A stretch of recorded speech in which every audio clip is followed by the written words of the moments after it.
موت پہ رشتے ٹوٹ جاتے. میرے نبی نے اس دن بھی اپنے رشتے کو نہیں توڑا.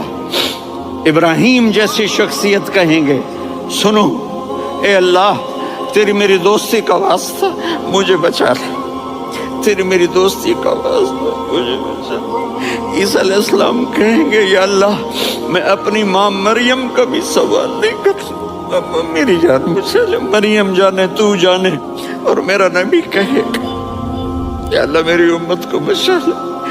کون سی امت انہوں نے ساری زندگی اس کا مذاق اڑایا. میرا نبی کہتا دفع ہو جاؤ, دور ہو جاؤ میری نظروں سے, تم نے میری نسل کو قتل کیا, تم نے میرے گھرانے کو اجاڑ دیا. سب بلا یہ نہیں کہیں گے یا اللہ میری امت کے نیکوں کو بچا لے, میری امت کے متقی, میری امت کی رابعہ بصری جنید بغدادی کو بچا. نہیں یا اللہ ساری امت کو میری جھولی میں ڈال دے, ساری امت کو میری جھولی میں ڈال. یہاں اللہ کہے گا وَلَسَوْفَ اپنے والدین کی عزت کرو.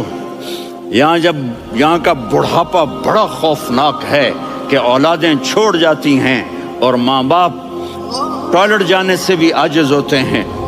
اپنی ماں کی دعا لو, اپنے باپ کی دعا لو. میرے نبی نے فرمایا تیرا باپ تیری جنت کا سب سے بڑا دروازہ ہے.